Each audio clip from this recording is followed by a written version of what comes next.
नमस्कार और आप देख रहे हैं विशेष रिपोर्ट। देश की राजधानी दिल्ली में हुए लाल किला धमाके को लेकर जांच एजेंसियों ने बड़े खुलासे किए हैं, जिसने पूरे देश को सकते में डाल दिया है।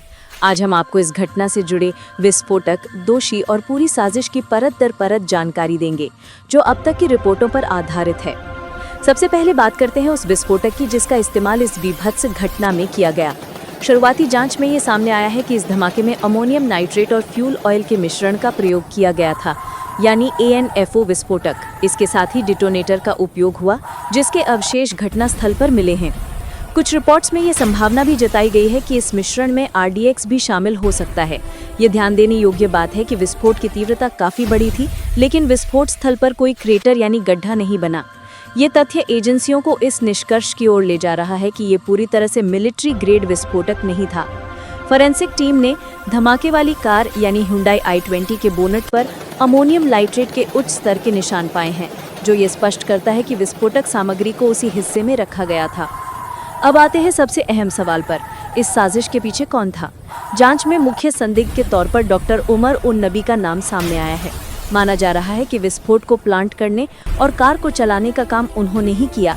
DNA मिलान से पुष्टि हुई है कि कार में मिला शव उन्हीं के एक संबंधी की प्रतिक्रिया से मेल खाता है। उमर के सहयोगी के रूप में डॉक्टर मुजम्मिल का नाम भी सामने आया है। रिपोर्ट्स के मुताबिक मुजम्मिल ने ही लाल किला इलाके की रेकी यानी जांच की थी।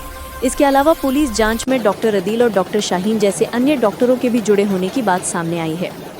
जांच में एक बड़ा लिंक मिला है, जिसे फरीदाबाद मॉड्यूल कहा जा रहा है।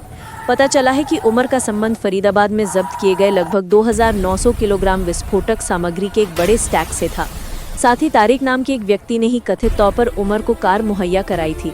हैरान करने वाली बात यह है कि इस पूरी प्लानिंग और फंडिंग को कोऑर्डिनेट करने के लिए इन डॉक्टरों ने सिग्नल नाम के इनक्रिप्टेड मैसेजिंग प्लेटफॉर्म पर एक ग्रुप बनाया था। ये पूरा प्लान फरीदाबाद मॉड्यूल से जुड़ा हुआ था, जिसमें कई सदस्य विस्फोटक सामग्री उपलब्ध करा रहे थे। लाल किला को जानबूझकर प्रतीकात्मक और भीड़भाड़ वाला इलाका चुना गया। कुछ रिपोर्ट्स में इसे फिदाइन स्टाइल यानी आत्मघाती हमला माना जा रहा है। ऐसा इसलिए क्योंकि उमर को डर था कि फरीदाबाद मॉड्यूल के पकड़े जाने से उसकी भूमिका भी सामने आ जाएगी। तलाशी में यह भी खुलासा हुआ कि उनके टीम में कम से कम 3 डॉक्टर प्लानिंग और फंडिंग में सक्रिय थे। पुलिस अब इस पहलू की भी जांच कर रही है कि क्या उनकी आगे भी हमले की योजना थी। कुछ रिपोर्ट्स बताती हैं कि 6 दिसंबर, जो बाबरी मस्जिद विध्वंस की वर्षगांठ है, के आसपास अन्य हमलों की तैयारियां की जा रही थी। जांच एजेंसियां लगातार मामले की तह तक जा रही हैं और दोषियों को पकड़ने का काम जारी है।